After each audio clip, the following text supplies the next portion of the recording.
I'd like to call the meeting of our budget open hearing to order for fiscal year 27 conversation. We need a roll call of members, and I know we still have some folks who are absent, but Art Pataki? Yes. Kim Alcantara? Yep. Amy Bainbridge-Jordan? Yes. Jim DePisa? Yes. Julie Hannum, yes. And we still expect to see Miguel Burr, Bonnie Silvers, Carl Stewart, and Nancy Worthington. Our meeting is being recorded this evening. I'm Julie Hannum. I'm the current chair of Southern Berkshire Regional School Committee. I'll be presiding over the public hearing tonight on March 12th. Once the public hearing is commenced, there can be no motions or votes until the hearing has officially concluded. The purpose of this public hearing is to invite comments from members of the public regarding the proposed fiscal year 27 budget that's pending before this school committee. The committee will hear comments from those present who wish to speak for, against, or neither for nor against the FY27 budget. Through the chair, the committee members may ask questions of any person giving comments today, so we will have a little follow-up. Please be mindful that all comments are public and are available to everyone once they are presented. Persons providing any comments at public hearings are advised that the hearing is being recorded for broadcast. If you wish to provide comments, please state your name, your residence, the organization you represent, if any, or yourself. And it mentions my detail here. It says sign in at the podium, but I didn't see a sign-in sheet there, so I'll double check. Is Michelle in here yet? No, we'll keep a list of who's giving comments. Public comment will be heard in the following order. Anyone speaking in favor, anyone speaking in opposition, anyone speaking neither for nor against, school committee comments or questions. So at this time, at, what do we got, 5:35, Yep. I will entertain a motion to open the public hearing on March 12th. So moved. Motion made by Kim. Is there a second? Second. By Art, and a roll call vote. Let me check Zoom and see if anybody popped in there. They did not. Okay. Art, Yes. Amy, Yes. Jim, Yes. Kim, sorry. You might as well say it. Yes, no, I was looking at Bonnie and thinking Yes. Kim. Yes. Bonnie, yes, welcome Bonnie. And Julie, yes. So the public hearing is open and we are welcoming public comment. So do we have folks that want to Sorry wish about that. to speak in favor? Any public comments in favor of our budget? I'm going to suggest one thing, Yes. because we've heard it before. We have those of us on this side should move to that side. I think that's a good idea. Yeah, as best as possible, if you'd like to move to the other side of the table, that's absolutely fine. We'll have to move a microphone too. Mm-hmm. Yeah, they can move this one up a little bit. Sorry about that. Do you want me to carry anything, Bon? No, I'm fine. No, Okay. if you'd like to do that, and then if other people come in, we'll do our very best to do that. Okay. All right, well, I haven't seen someone standing up to speak in favor, so do we have people from the public that wish to speak in opposition?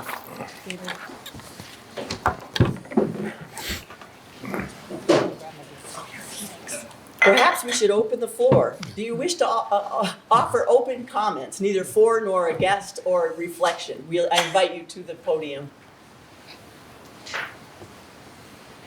Michelle, while we're getting ready for that, did you want a sign-in sheet at the podium, or will you be able to keep track of the list? Good idea. Well, Do that.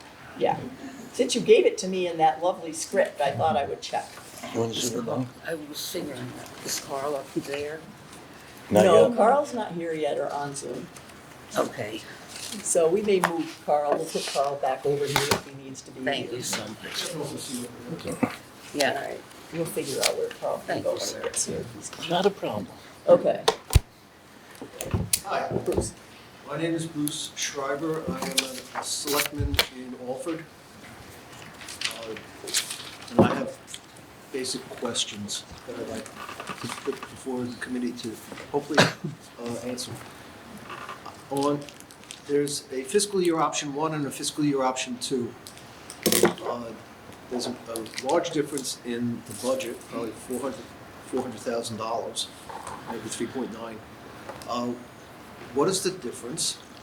Why should anyone consider the more expensive option versus the less expensive option? It's a question. It's not a pro or con. Yes.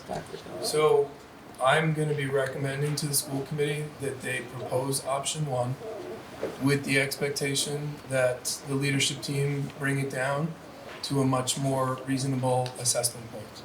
The reason we showed 2 options was to demonstrate with option 2, which includes substantial reductions in force, that the assessment amount is still, from my perspective, unpalatable for the 5 towns. Well, I think option 2 is more palatable than option 1. But option 2 includes more than 10 reductions in force, gutting some of our essential programs, just to demonstrate the gap that we would need to face in order to reach a reasonable amount. I'm not comfortable with asking the towns for 9.4%. So let's go into a little bit more detail, if I may ask you a question. What are you gutting, and what are alternatives to what you're gutting? So with the amount of money, the gap that we needed to close, we took more than $400,000 from non-instructional places, but you could not get $1.5 million without looking seriously at humans. When you have that kind of a budget gap, there's no other way to close that gap without looking at human beings, while we honor the current salary structure. I understand. I'm looking at, these pages are not numbered, but the last page of the budget, comparing fiscal year 27 assessments in option 2. And it says that you're cutting $300,000 from operating and about $1,300,000 from transportation. How can you cut so much from transportation? Why is So that? we're getting less reimbursement from the state. We are looking at removing the activity bus. We tried to get anywhere we could to get ourselves down to a reasonable number. Again, the exercise in option 2 is to show that with substantial reductions in force, it's still an unpalatable budget, both in terms of assessment and in terms of programming here in the building. And the operating budget, you cut $3 million, maybe a little less than that, or $2.5 million. What did you cut from the operating budget? I'm gonna have to pull up that budget booklet. I don't have that one in front of me. If you could just give me a minute. I'll give you a minute.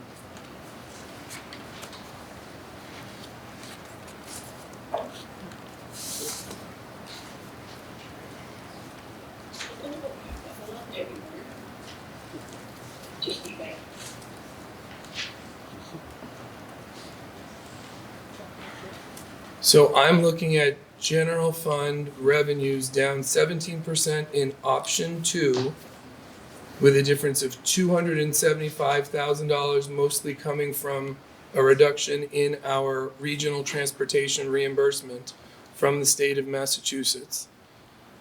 Well, I'm looking at the last page of the handout, Oh, that hand. All right.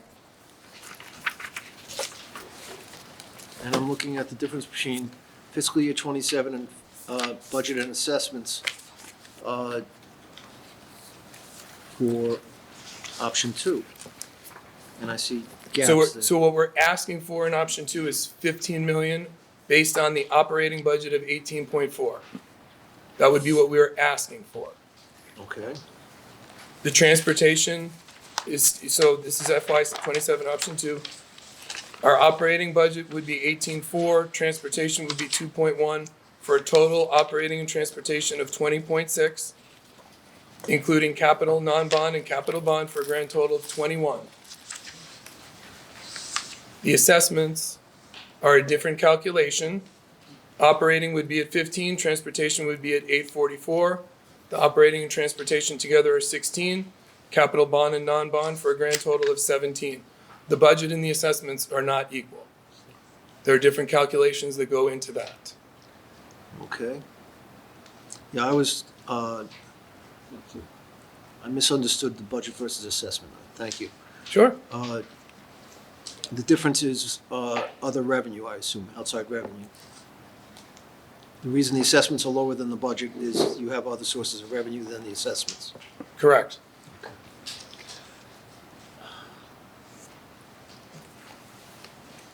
All right. TJ, if you're on, could you speak to that? He is Repeat the question, Superintendent? So the difference between the operating budget and the assessments, why is there a gap? I don't have, do you have the presentation? I was hoping to walk through the presentation unless that's not necessary.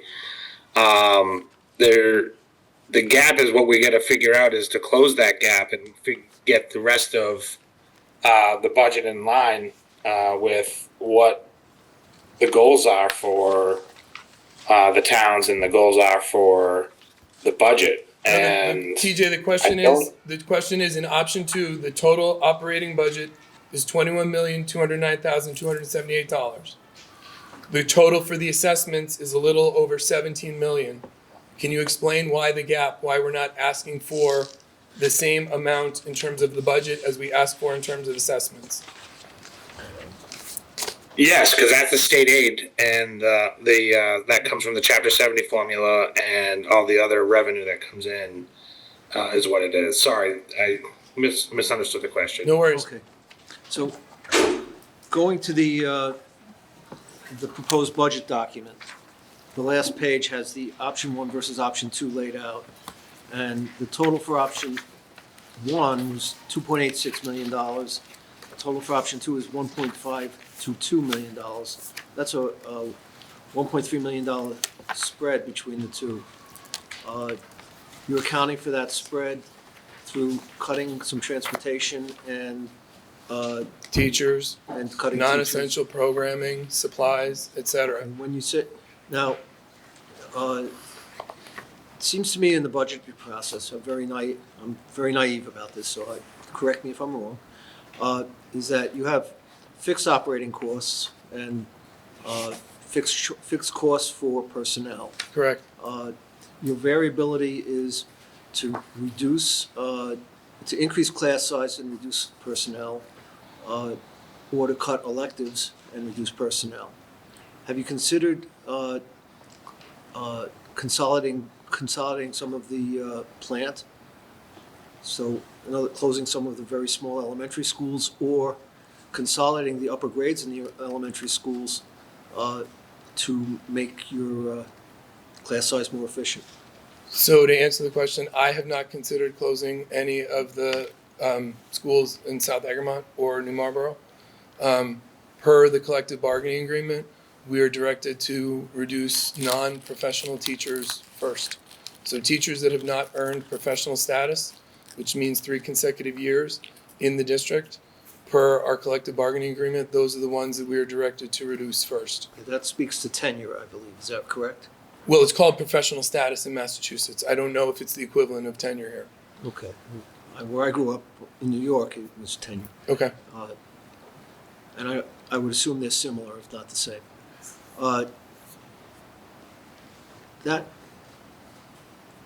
So all that means is that you have a pool of teachers that you can't touch and a pool of teachers that you can touch. Is that correct? Well, it's the ones that it's where I begin the reductions in force are with those with non-professional status. Yes. Okay. Is there a distribution there in the grade levels where you can't touch? And if there is, if you need to reduce in force, can you redistribute the people that remain? So yes, I can redistribute the people that remain per their certificate and licensure, but based on I have to start with those who are non-professional, and we haven't established that entire list yet. No. Okay, so let's go back to the original question. Sure.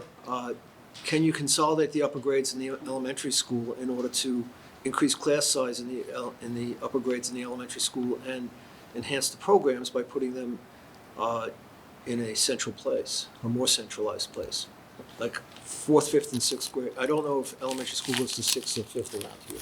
So it goes to 5th. Goes to 6th? It goes to 5th. 5th. Yep. Okay, so 3rd, 4th, and 5th. Could you consolidate those and leave the little kids in the local schools and the bigger kids more centralized? Couldn't you save money that way? Again, we are going to look at all options. We have not, and I would not recommend to this committee that a teacher be assigned to a multi-grade class of 3 levels. I don't think that's appropriate. But we are looking at all options internally. But again, the gap is so large. Part of my reasoning in showing option 2 is that even with substantial reductions in force, we would still be offering the towns an unpalatable number. So we're not going to reduce in force our way out of this gap.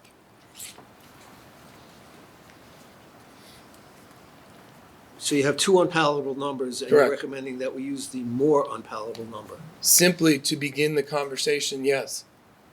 That doesn't make sense to me. I apologize. I totally understand. If we start with the premise that we're reducing more teachers that will impact the program, that's why I'm not recommending option 2, but I'm showing the depth of the gap by demonstrating what option 2 with more than 10 teacher reductions is still resulting in an unpalatable number for the towns.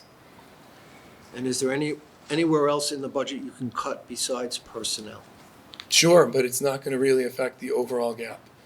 The budget reflects, in any school district that I've been in, the human beings reflect somewhere between 75 and 85 cents of every dollar that's spent. If we were talking $100,000 in terms of a gap, we could probably do it through straight supplies. But with the type of gap and the depth of the gap and the breadth of the gap that we're looking at, we're going to have to get very creative. But I wanted to demonstrate by example how gutting programming and impacting student work still results in a poor offering of assessments for the town. Okay. We've been talking about the expense side of the budget. Yeah. What opportunities are there on the revenue side of the budget to increase revenue Sure. besides the assessment? Good question. So unfortunately, we also got some bad news from the state in terms of revenue. We only got 45,000 and change for our Chapter 70 funding. We are reduced in terms of Chapter 71, which is our transportation funding. Title I in the state of Massachusetts is going down. It's I described it last night to the Finance Committee as a backhanded compliment. Title I is our funding that comes from the federal government for folks that are eligible for free and reduced lunch or the poverty level. It's based on a 3-year retroactive average. So the state looked at 2024 and either folks did not fill out the necessary paperwork, folks left the state of Massachusetts, or we miraculously have folks that are somehow above the poverty line because the entire state is getting less money from the federal government. So we had approximately 126,000 in Title I funding last year. We're only getting 105. So that's adding a para-educator who was paid for out of Title I from that entire pool. We're adding 1 para-educator to the general fund because we can't afford all of them. We are still hoping to get an early college grant. We are still hoping that our rural aid comes in somewhere reasonably from where it was last year, although we're projecting it to be down slightly. Yeah. All right. I don't have any other questions. Thank you. Thank you very much. I appreciate your questions. And the regional transportation is down. Yes, absolutely. Yeah, Yes. regional transportation is Yep. down as well. Meeting ID 852 Trish. What's going on? 0228. We're gonna mute her. Okay. 852-028. Okay. 0552. 0552. Can we tell Are her? we able to mute Tricia, Chris? She shows us muted right now. She should be muted right now. Oh, all right. Well, okay. We'll see what happens. Hi there, my name is Amy Murray. I live at 95 Salisbury Road. I am not here on behalf of anybody, but I am a district employee and have been for 29 years. This is not the first budget crisis that our district has faced, and it's not the first budget crisis that I have been an employee here that our district has faced. When I first came on, it was because of I believe it was a medical deduction that was not taken out, and the district was in debt, as all employees also had to pay back a portion, and an early retirement was offered to a staff member. So I literally took over, actually for Mrs. Hannum's son's 4th grade class, and I walked in the first day of November and took over. So there are many creative solutions that we can come up with when we're facing this type of deficit. When you mentioned 10 reduction in force potential in option 2, and you mentioned non-professional teaching staff, is there any consideration for admin in some of those cuts? There are. I will tell you, one that makes me happy to hear, because for a small district, we are one of the top heavy for admin in all of the districts that I have seen. And the only number that has gone up in my 29 years, student population has dropped, the amount of teaching staff that we have has dropped, the amount of paras that we have has dropped. The only number that has increased has been on the administration side, and is soon as 2 years ago when we were still increasing the number of admin. So I don't think that a budget crisis that was not created by the teaching staff of this district can be fixed by just cutting the teachers that are working hard. We're gonna have bigger classes, we're gonna have less resources to do the job, we're gonna have less personnel to help us do the job, and we cannot balance this on our backs, and we cannot do that alone by any means. I was kind of hoping tonight to see the budget presented in a different way besides the 2 proposals, which this has been what your predecessor did for 7 years, that we stood up last year, which is one of the reasons we're in this situation, and objected to how it was given to us. Because prior to the previous superintendent, when I came to these meetings, it was presented as a line item budget that I could see last year, I could see this year, and I could see next year, not in 17 categories for expenditures, but line by line. And I could see on the last column, if it was green, it was going up, if it was red, it was going down, if it was yellow, it was staying the same, and there was actually a note column that let me indicate why that was either going up, down, or staying the same. Looking at 17 categories, I can't tell what goes into those categories. So as we're sitting here trying to come up with thoughtful questions or to try to come up with solutions to a problem, that's awfully hard for me when I don't know what's in the superintendent line item, and that is going up by 33%. So contractually obligations that cannot be corrected, or unless we're deciding to do something about that, what is accounting for that 33% increase that's in both proposals? Sure. So in the superintendent line, the increases are 7% for the school committee. That's school committee dues and fees increase of $1,000. There was an increase to the travel and conferences based on the fall 2025 conference attendance. More folks went than we had budgeted for this year. In the superintendent line itself, that's actually down 3%. That is because my salary is less than my predecessor. We had a small increase there in contract services, and everything else was level funded. There is an increase in the business and finance office. We are putting in money for a business manager. We've had an offset in terms of contracted services. There was an increase in our audit services next year, and there was a small increase in bonding, postage, and other. The next one is human resources. That's down 6%. Legal services for the school committee is down 2%, and district-wide management and tech is up slightly from 78 to 80,000.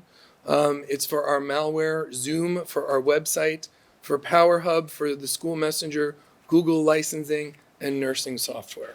So that accounts for the 33% increase. So can I ask, based on what you just said, Yes. how that got the title of superintendent in the proposed budget? TJ, is that a DESI function? I think it's, Yeah, the testing function code that by those 17 categories, that's how we file the NDA report.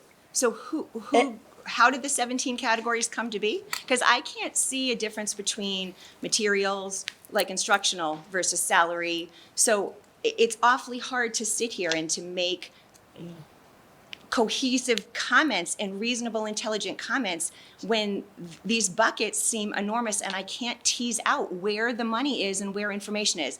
Last year, when a colleague of this committee asked specifically when the numbers were unclear and we were told to trust the numbers, and 2 people abstained for the vote because this was not a transparent process, and people got kind of chastised and ridiculed for asking specific questions about where the numbers were, I can't be told again to trust the numbers, because here we are. I don't want to trust the numbers. I'm a math teacher in this district, and a darn good one, and I'd like to see the numbers. So when can I expect to see a line item that I can literally look at what's happening instead of the 17 buckets? We can share with you, sure. I think that it's important, not just for me, Sure. but there have been, not blaming the current administration at all, and I want to be very clear. Me being articulate is not me being angry, but there were mistakes made by previous administrators. And I'm hoping that for your predecessor, which I will also say a similar comment at the next meeting, who is one of the highest paid superintendents for one of the smallest districts, that the next step from the committee is a demand of a forensic audit to figure out exactly where missteps happened and what transpired, because that person was also paid a stipend when they were here to oversee the business administration area. That person continued to get paid a stipend this year. If she cannot answer questions where the money went at an open meeting last year when negotiations were ongoing for Unit A, a question was also asked by a school committee member who resigned. Is there money set aside for the teacher raises because it was March and we didn't settle until July 22nd? She was told by Beth, who said out loud, yes, but I am not revealing the amount because that would reveal strategy. Those were the words that were said. You could pull the tapes from the school committee meeting a year ago. So if that was said, and this person literally was still receiving a stipend this year for this district acting on our behalf, then they should be able to point to where it is to not put us in the problem that we are in, facing cuts to try to find it. So if an audit does not happen and that person is not answering questions who we continue to pay this year, somehow most of her stipend money was paid, my pencil sharpener and my mailboxes that I put a PO in for in October, 6 months later, have not been honored. So I have some serious concerns, and proposals without it being a line item, I think it's very hard to ask questions when we are lacking detail in what we're seeing, and I can't be told to trust the numbers by an outside agency anymore, and I'd like there to be an audit as to what happened. Thank you.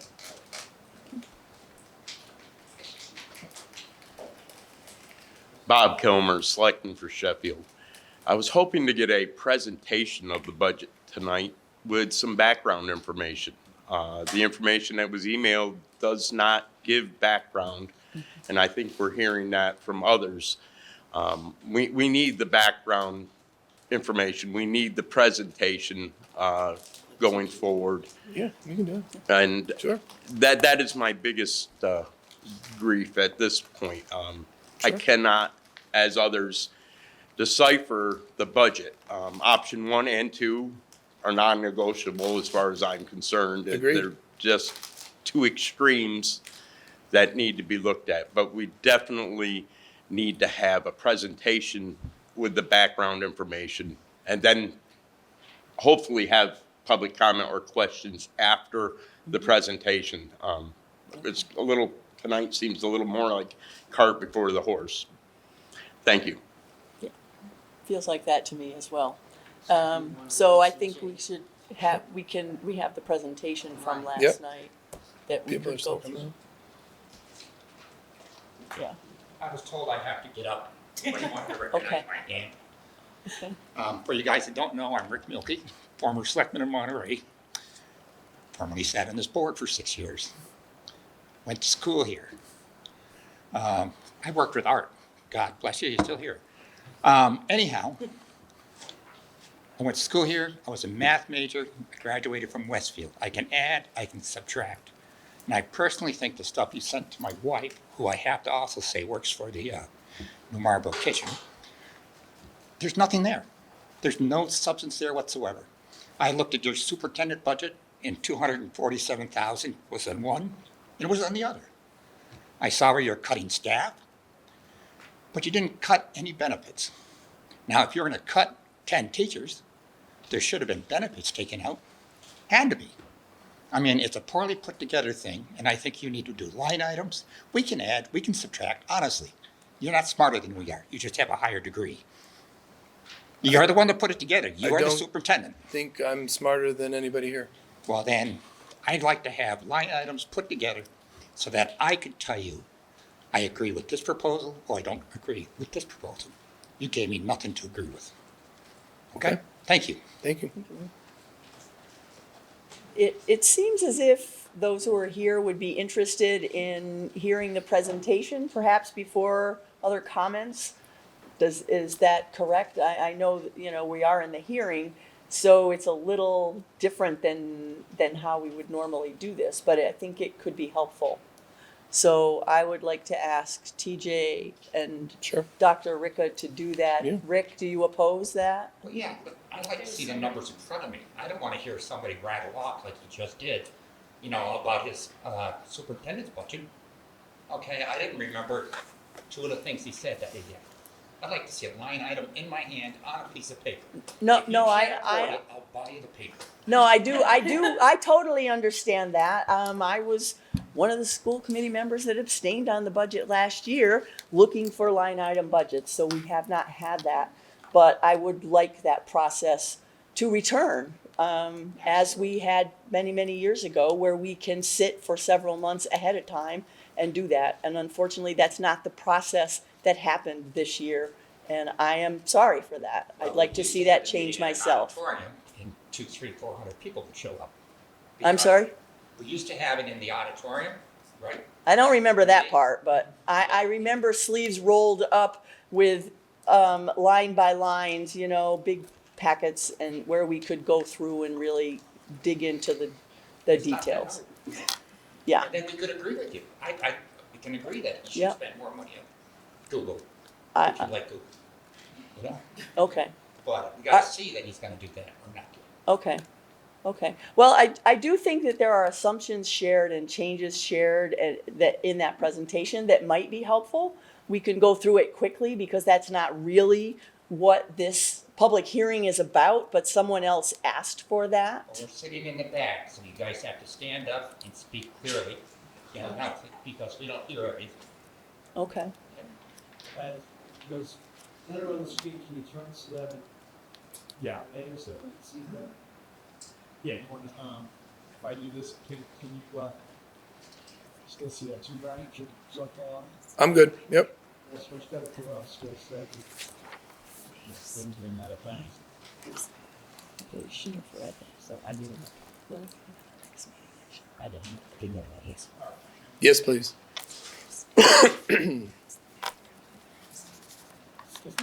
Yeah, it's not numbers. Please, can you pull this corner of the television down so it's a little straight and when you get a second?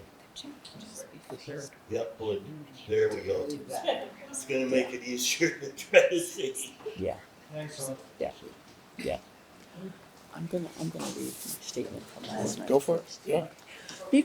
Before, Bruce, This is the front page of one of the handouts. Is this presentation with your rough school of a handout? That's all we have. it will be that, but there will be a little bit more depth to it. Yes, no? It's the same presentation we made last night. Yeah, it's similar to what we did for Finance Committee last night. Nobody asked me to do a line by line. I would have done a line by line. Request for line item budget. Didn't Bonnie ask you for one? She did not ask Yes, last. she asked last night for one. She, And you said you would take her to your office. And we're and meet- explain everything. and we're meeting on Friday at 1:00. Yeah, That doesn't help everybody. That's not. She did not No. ask for it to come out tonight. She agreed to a meeting with me at 1:00 on Friday. Yeah. There we go. Before we do that, though, I just kind of want to set the stage a little bit and just talk about what an extraordinary year we have had with monumental changes, a new curriculum director in August, a new superintendent at the end of August. We have retained the former superintendent for a limited number of days as a consultant as needed. We don't have an in-house business manager. The manager in training we did have left, I think it was the end of September, early fall. A new business management company started December 1st because of issues we had with the previous one. So literally, TJ, who's with us tonight, he started in December sorting all of this out. Change in school committee leadership literally a week ago. So there has been so much monumental change. I don't want to there's no excuses for anything. And I too would, we should have had a process that would have included more line by line. That process didn't happen this year the way I feel it should have. But I do want you to be aware of all of this change that has set the stage for this storm that we are in right now. I don't want to point fingers. I don't want to blame anybody. That does no good. This is where we are. We have to figure out how to make the best. And what I really hope is we've already received some questions, some suggestions that I think we can all take into account and move forward. But there's a lot of collective brain power in this room. And I think that working together, we can figure a lot of this out. I truly believe that. It's not just the people on the school committee, it's not just the superintendent, it's just not the business manager. The towns do a lot of creative thinking as well. And I really do believe that together we can move this district forward. I don't know what this budget's going to look like at the end of the day, or what the school committee will try to adopt next week. I don't know. If you have an idea, we do want to hear it. Mm-hmm. But I think just even if we go quickly through this, yes, it is your handout, but I do think it sets the stage for some of that. And then I welcome other comments and questions that you have. All right. Thank you, Chris. Next slide, please. We have 4 key areas of investment. I'm not going to read them to you because I'm confident you all can read. I've said at this table before, I've never seen a district commit more to agency for both students and staff.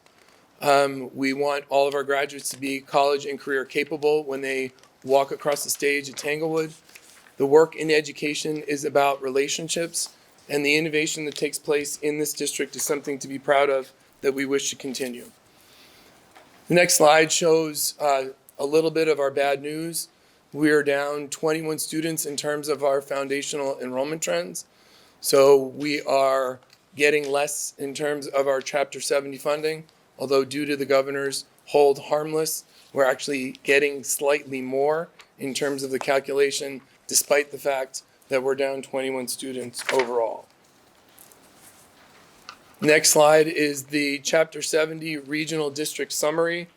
You can see the difference from FY26 at the bottom with 626 students and 605 students at the top. TJ, do you want to add anything to this? No, this is just set by the state for what it is required in terms of the contributions by the towns, but also just sets the foundation budget to show how the governor approached it for House 1. Okay, next slide, please. TJ, can you take us through the cherry sheet estimates, please? Sure. The cherry sheet is what comes from Department of Revenue, and ultimately it shows all the different pieces that go into developing the budget for the district. So you get your Chapter 70, and then you have your charter tuition reimbursement, your transportation, which you can see is going down pretty substantially, at least in the recommended budget by the governor. And then you get your school choice tuition, which is your most flexible funding source in terms of what it can go towards. And then you got some estimated charges that come out at the top. So the net effect is going down 157,000 or 4.5%. Thank you. On the next page is a summary of the general fund revenue. We are unsure about that charter tuition reimbursement, which has been in our Cherry Street formula since the governor's first budget came out. Open Architects is looking at that. You can see we have a total revenue drop from FY26 to FY27 of almost 20%. So that's another portion of the revenue that is hurting us in Southern Berkshire. Yeah. Sure. So excess and deficiency, thank you, Lee, good question. Excess and deficiency is what's left over, if any, or what's a deficit, if any, from last year FY25. Because Open Architects came on so late, we haven't certified that yet. We are hoping to have that in the next 2 weeks or so. And once we know that number, we'll know how much we can use in terms of either applications to close the gap for FY26 or to apply to FY27, hopefully both. Thank you, Lee. Can you talk about the gap of 26 a little bit? So the gap of 26, the budget that was adopted at this time last year and that was voted on in May by all the towns was built on the salary schedule, as Amy discussed, that was in the previous negotiated agreement. The negotiated agreement that was agreed to in July and subsequently has a new salary schedule. There is a gap between what was adopted, passed, and what is created in terms of that salary schedule. So we're trying to make up retro pay, raises for FY26, and raises for FY27. There's a question there. Roxanne? Walter, the text down here, what that number is that you got to make up. So we don't have that yet. That's one of the things that Open Architects is working on to see how much we are short for FY26. This is the split negotiation. Correct. If we're not. Correct. And let me be clear, that's not a union issue. It was not an issue of the unions. Someone made a comment last night that it was about teacher unions negotiating. This is not a union issue. We're told last year at town meeting by the forum superintendent that they had already included a number in the budget you were voting on to come with the negotiation. We told that she's not, you know, because the negotiators are concerned. But she should be able to review the option of that, but has there been any response? Open Architects has reached out to her, to my knowledge, and she has not responded yet. So, can you tell us, what was the size of the hit for this size of this, all but, what staff is, that's that, it's, meaning, they get stuff, It's not straightforward.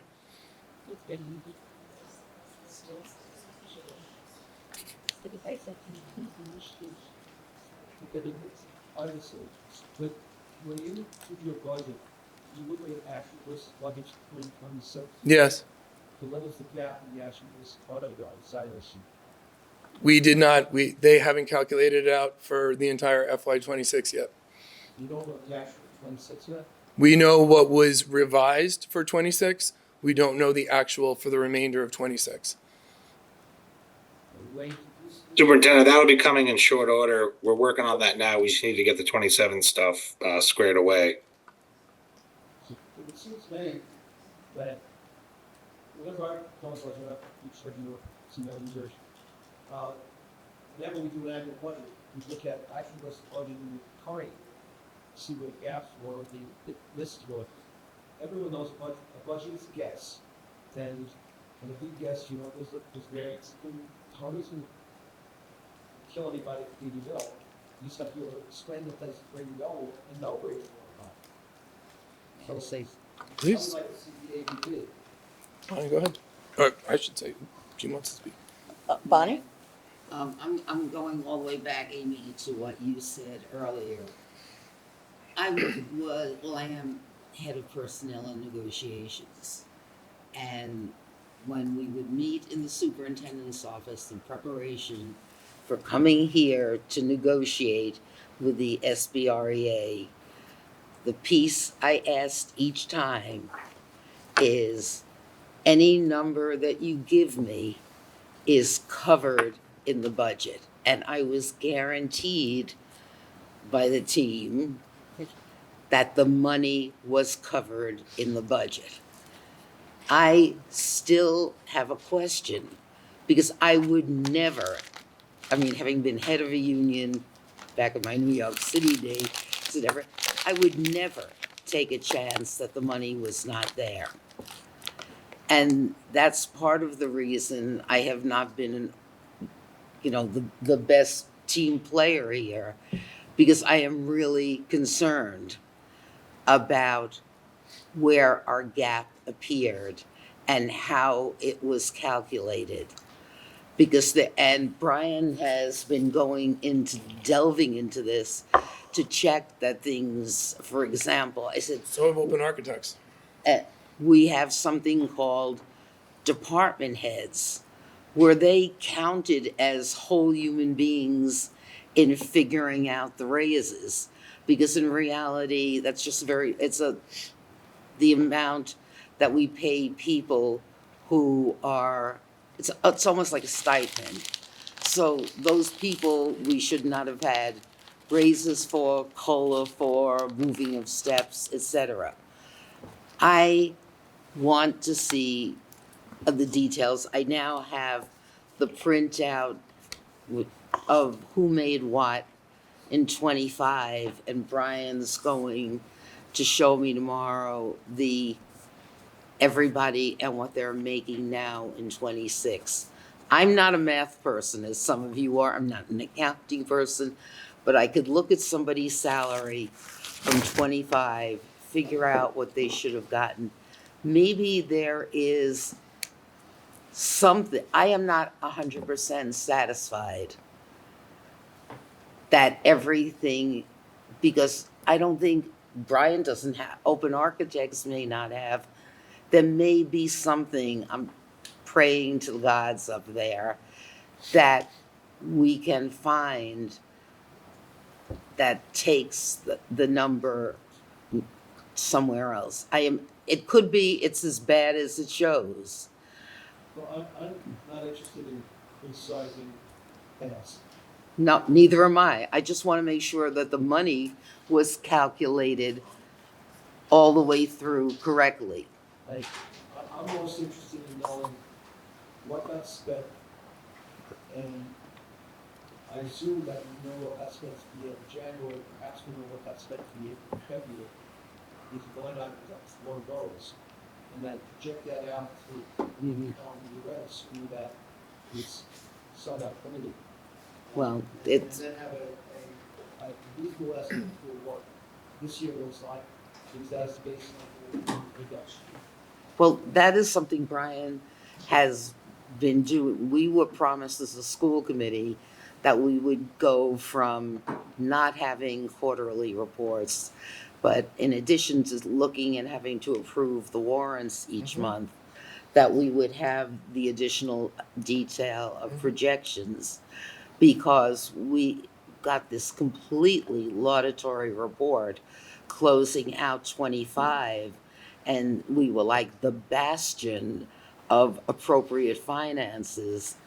How, in every category, how do we wind up in a situation like this? And we have to, And that percentage that I have heard for salaries is way more than what was added for CODA. As we sat at that table, it's much more than somebody going down a step. It's much more than somebody spending years of their own money to go over a column because they've added more to their continuing ed. And when you average what people got, a minimum of 3.25, up to it could have been higher if you moved over and down. Still, I don't believe Correct. that anybody on that salary scale, even if they had worked for years and gone over a column or two because they added 18 credits to their masters, still was not getting more than 10%. So to know what, if we're floating around a percentage bigger than that, that's not how math works, which is why I called that it's not about, I guess in some regard it has to be because there could be something criminal, but if it's in more than one area, this is not just salaries. And a forensic audit has to happen. If we can't find the numbers, if a person who we continue to pay this year, who the school committee voted to keep running as a stipend, who said in multiple places the money was there, who we literally paid this year, who I would like to make sure that those days of her current district she put in for PD as she was working for us, who got paid for, that's another whole story. But if she can't answer the question, then there is no other choice if it can't be located when a budget has to be passed on Tuesday for next year. We have to find out what has happened last year and maybe beyond that. And the only option for that is to get somebody involved and figure out what happened. And it comes down to like Jared Aguirre, line. Follow the money, show me the money, where's the money? I mean, like, it's as simple as that. Somebody has to locate what the problem is. well, that's what we are, I can tell you, that's what we have been doing. It doesn't, for a number of people, including, I mean, everybody knows 2 of our people resigned from their positions, and I'm happy they're here now. None of us wants to be in this situation. None of us. I didn't, my background is education. I didn't run for school committee in order, to be in this situation. I don't think any of us did. But the fact is, we have to get the answers. I will say, I have become, which I haven't said to anyone else here, an advocate of an independent audit.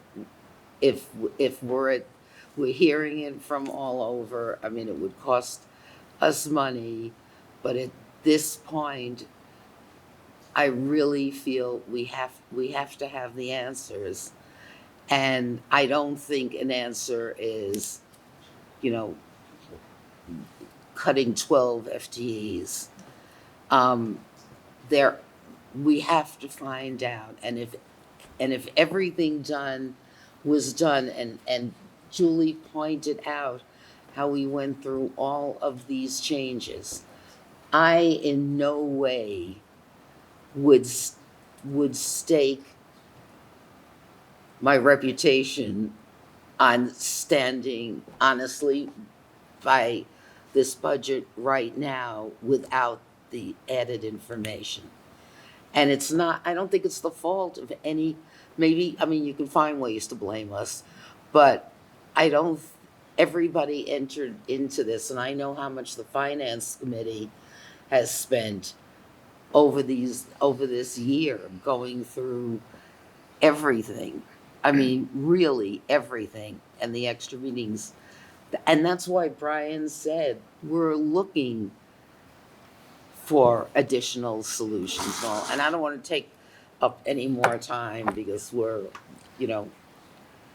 close. But you've got Lee and others. Yeah, I see others. I mean, I'm sure we can work with open architects, we can get line by line For sure. budgets. Yep. And we can sit and go through those. What I'm worried about is the fact that the school committee is supposed to vote on Tuesday.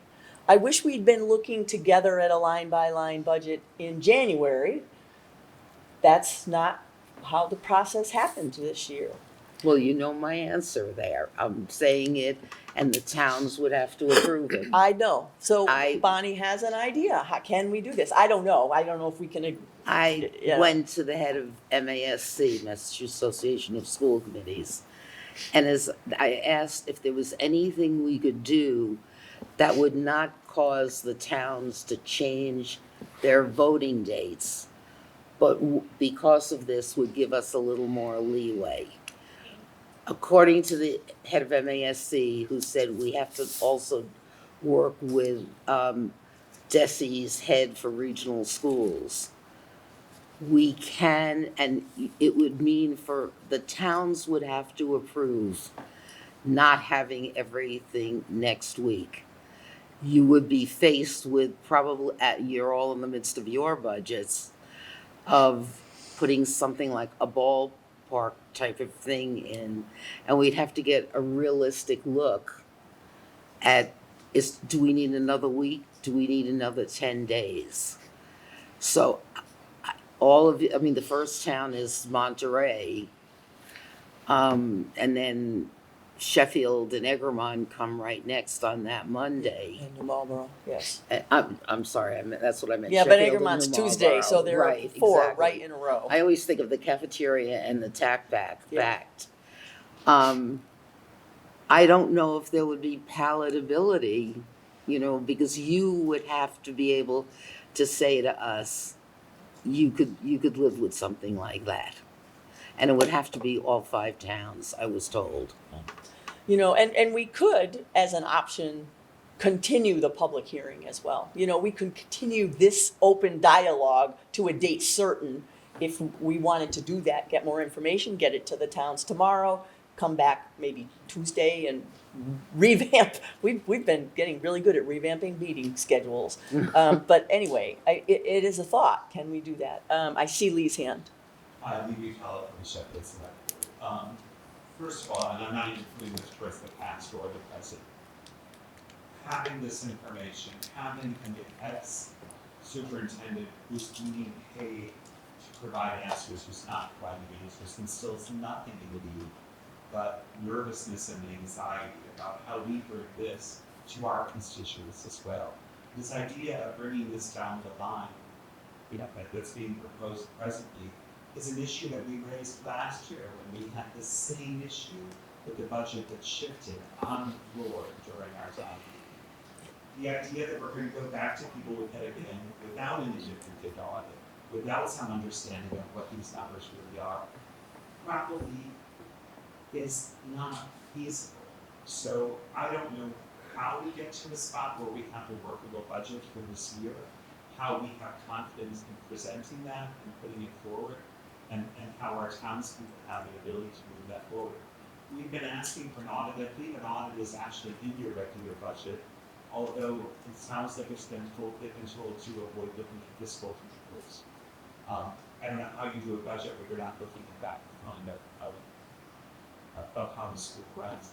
And I'm not saying that there's anything that's happened in the past that's criminal or anything like that, but we do need to have an understanding of where this money is that's supposedly not having that answer and not moving the budget forward. In my mind, is impossible. And your answer would be? Well, my answer is that we need an answer from you that is possible. And we don't have it. We do have our own timeline that we need to meet as well, Right. as you all know.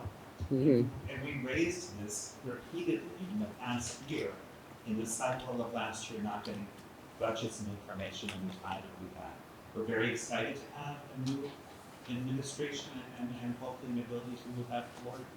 But tonight's meeting isn't inspiring time to be so present. I understand. I just want to comment on something you said. Last year, we were told that the budget was not fixed this going. The current superintendent came to our town meeting in August, and we asked him, is this the right budget? And we told the transportation contract is not set, it's still being negotiated. We told the teacher's contract was not set, it's still being negotiated. We asked, well, how confident should we be in the summer that you could be some voting? She said, well, we put money in the budget that's included in this number to handle the teacher negotiation and transportation budget. There's how much? She said, and the answer we got was, I can't give you that, it's still under negotiation, I can't, on my opponent's negotiating skills. So your comment that the EPS was to do something with the government was incorrect. The EPS was to do something exactly the same as what we did last year, which is vote on a budget that we didn't know what we're not going to solve. And she was institutionalized that and asked us to prove that we're behind. I understand that. Now, I think I can explain that to my constituency as well. But we really do have to get the budget on solid ground. We need to know what the actuals were, why not respond this last year or this year. This year is a guess. Next year is always a guess. Last year is an actual. The money's been spent. We should be able to see those numbers. But during the year is not over. See what was done. It sounds for the first, January 1st. So that's a commitment. That is, I extrapolate from you back. Show what the budget was for that period of time when the actual students see what the difference was. These are basic fiscal policy practices. As far as the work goes, I believe I actually speak to this. I believe I mentioned in a school building meeting that residential revenue drug was due the estimated budget itself. And I was astonished at the line item in there on fiscal controls. The order said, and they specifically instructed not to look at fiscal controls. And so I'd like to get page explanation of what fiscal controls were.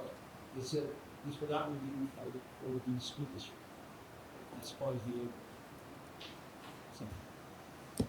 Thank you, Bruce. Other comments, Bob? Or hold on one second. Since you've spoken once, Since we're talking over here, the people on Zoom can't hear because the microphone is all the way over there. We're okay. Yeah, they can't hear what we're talking about over here. well, one thing I was going to say is, we're talking from the crowd, and we need people back at the podium so that we can do that a little bit better. That would be the first thing. Katie, did you want to say something? I do have one. Can you go to the podium? Yeah, good idea, good. Go to the podium, Katie. Yeah. Kim, while Katie's coming to the podium. So on September 1st, all the teachers were supposed to be moved to their proper step. Were they moved to their proper step? Yes. Okay. Because I know on September 25th. So they've been getting paid Per the new, properly. correct, per the new negotiated agreement. Yeah.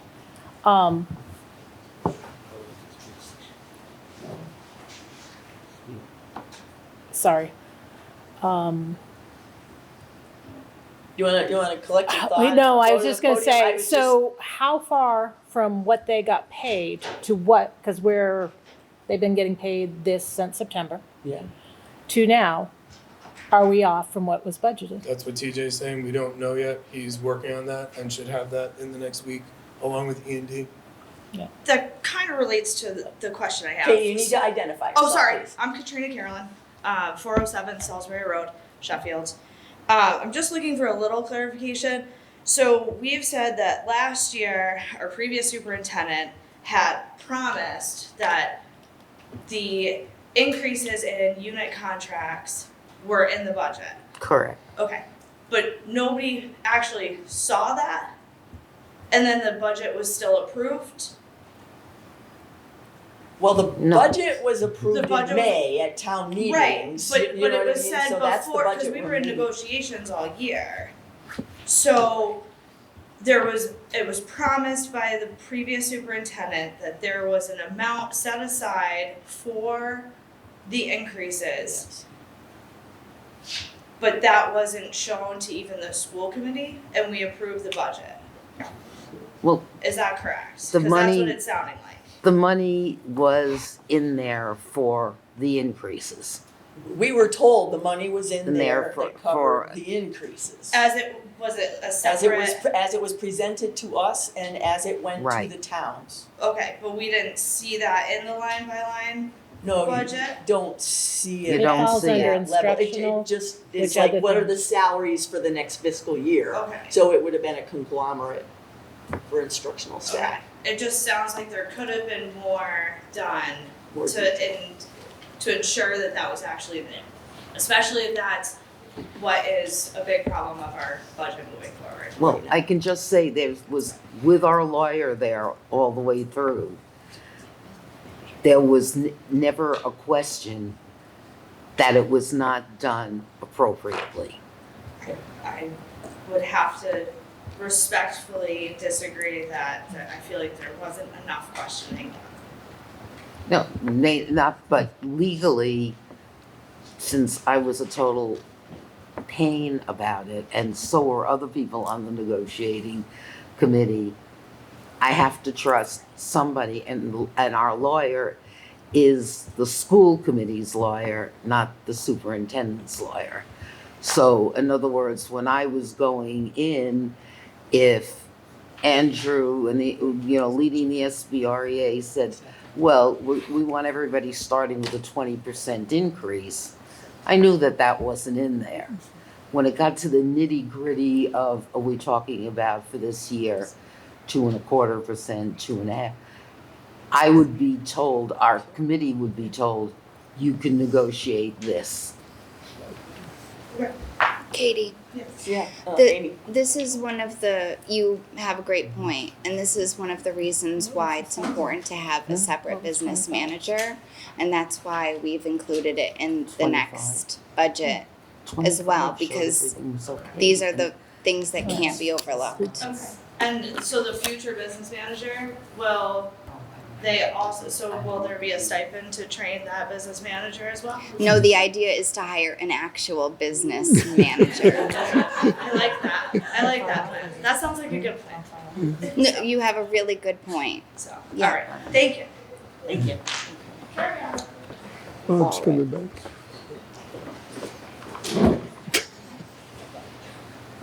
Bob Kilmer again. I hate to say this, but we don't have time at this point to get an audit done, get a business manager, get actual factual line by lines. We're in a bad situation. We have none. We are in a mess, and unfortunately, even if you promise that we're gonna get this all done by town meeting, it's not gonna happen. Things Oh, I don't think move we that get an fast. audit and everything else done. So We'll- what is our choice, other than to go forward with an estimated percentage that the towns can live with? I don't believe the school's gonna live with 2.9, and the towns are not gonna live with a 9.4. We have to come up with something reasonable in the middle that is balanced. And unfortunately, at this point, it's a guess.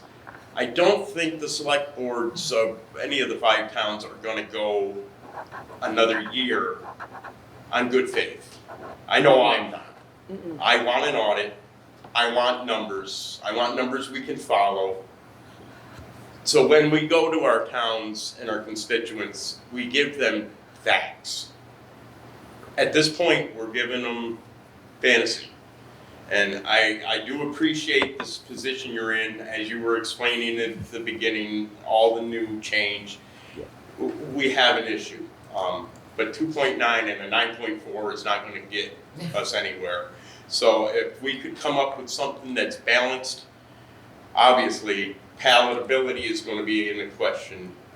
But if we could give some sense of stability going forward, get an audit, get a business manager, get some factual numbers. I would think most towns would appreciate that. Thank you, Bob. Thank you. It is my intention to have regular finance committee meetings and throughout the year so that we can be on the table together, not while we're sitting at a budget deadline.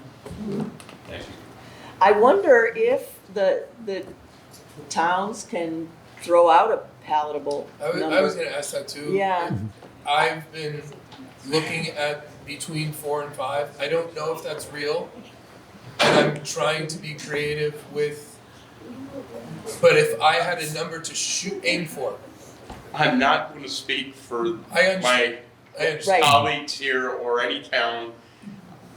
As far as I am concerned, 3.5, and I hate to say 4, but. But you will. Thank you, Bob. I didn't say that. I helped you. I'm really choking on that. It's okay. I'm having a hard time. I'll give you CPR. But I think that's where the numbers should wash out. Thank you. Thank you for your personal number game. I also am not going to support 4 or any other number because Bob's going to be the most conservative one we have, but we do need it to be a reasonable number. Yep. But I think the most important component of that, beyond that, is that the people voting for this budget at the town meetings need to have an understanding of what that 4% means in terms of the services that are staying, what's disappearing. Like, they have a right to know what they're paying for.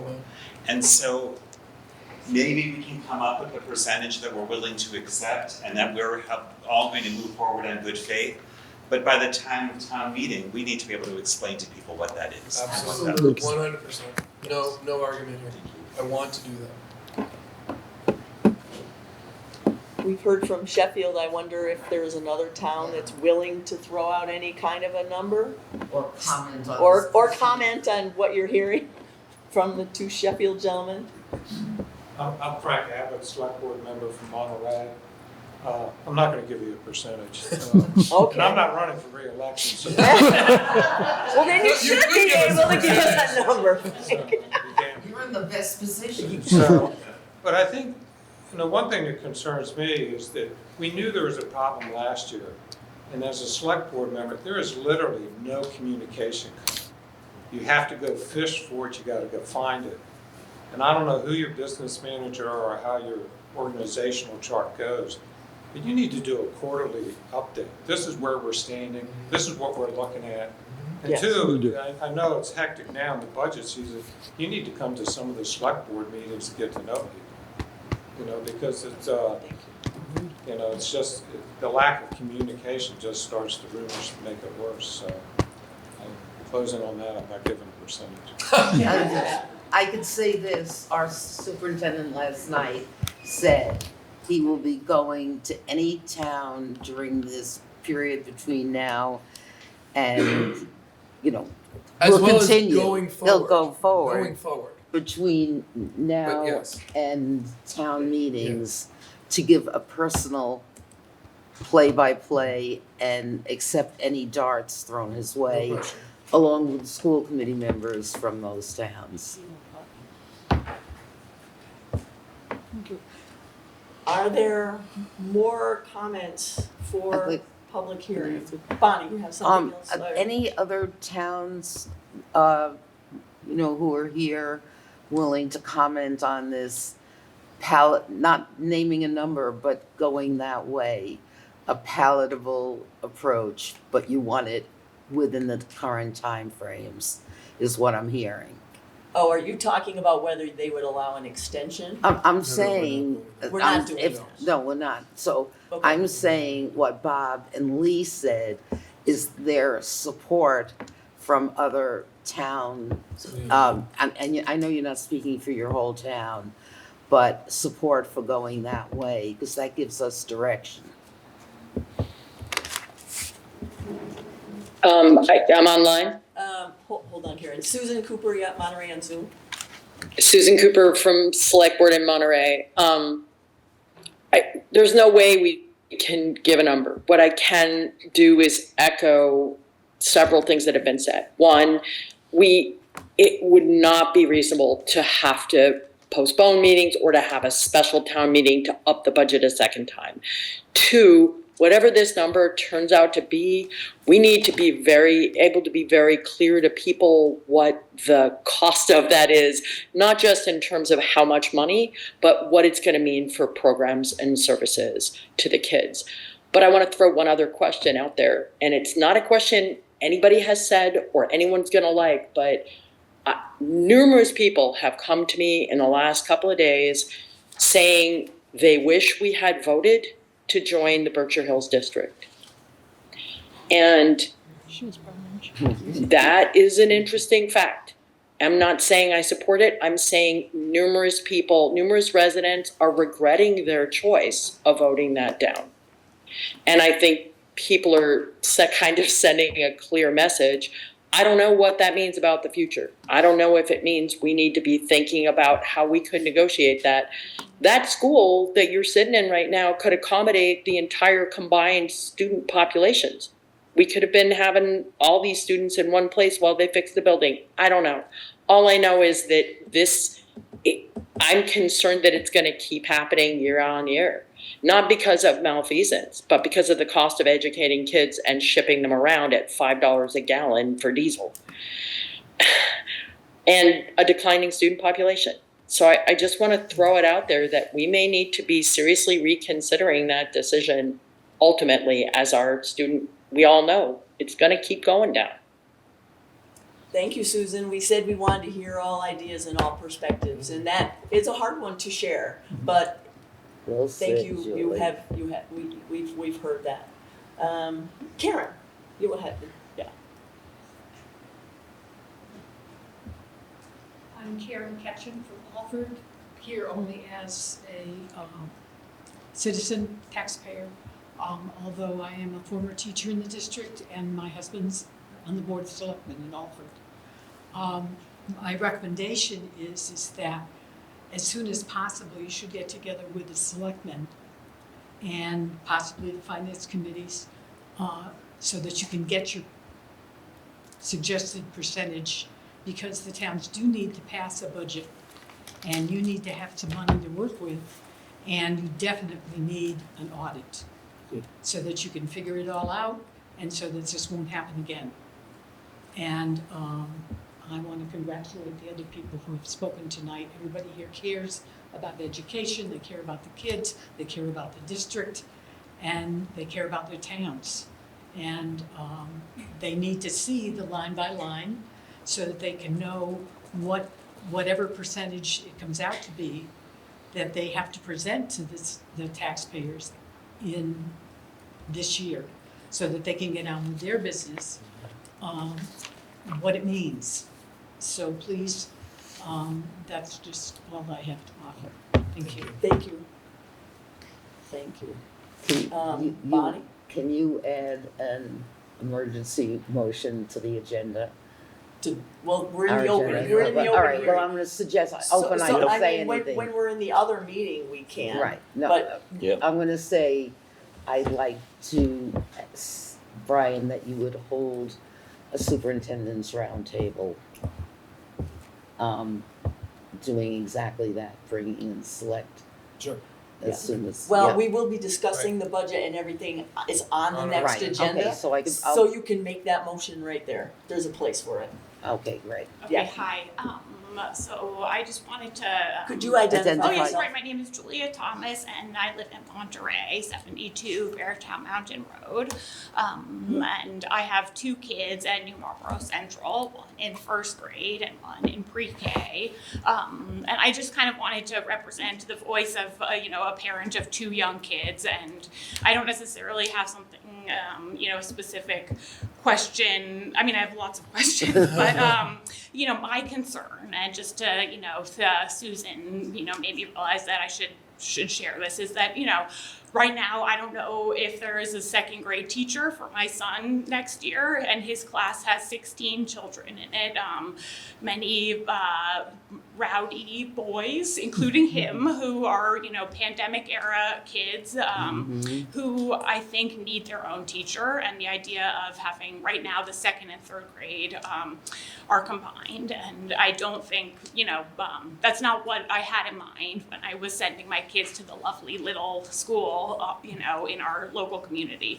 And similarly, I have a daughter in pre-K, and we'd love to stay in this district, and we may not have a choice because I don't know if school choice into, the Berkshire Hills School District is going to be, they seem to, not be super excited to have people, now coming there now that they've got their new high school, and we voted against it. So, which, we'll see what happens, but already for our kids to go to Undermountain is an hour bus ride. So that makes me really nervous. My son gets car sick, and that's 2 hours a day. That's something like comes out to about 2 weeks of someone's year is on a bus.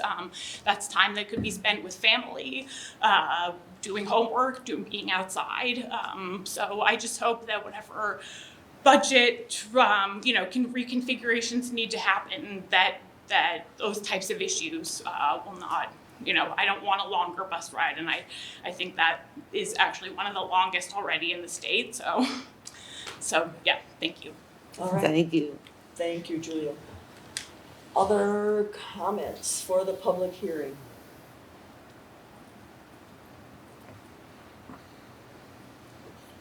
Anything else from any school committee on at this time?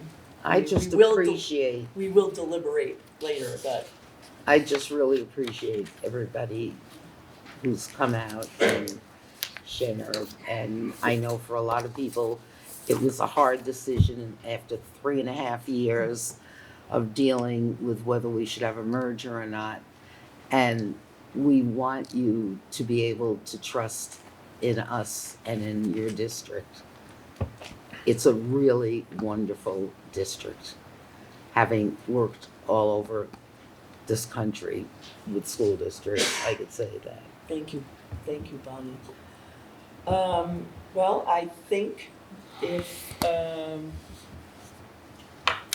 there are no other comments, then I'll say, having heard all the comments for the evening and seeing no other board comments or public comments, this public hearing on March 12th is now closed at 6:51. Motion to close the hearing, Motion please. to adjourn. Okay. Second. Motion. Bonnie seconded. Kim got it. Oh, Kim got it, okay. Motion, roll call vote to close the hearing. Kim? Yes. Yes. Bonnie? Yes. Amy? Yes. Jim? And, is there anybody? Nobody? Nope. Not Zoom. Okay. I declare the motion, the Public hearing. public hearing closed. Thank you.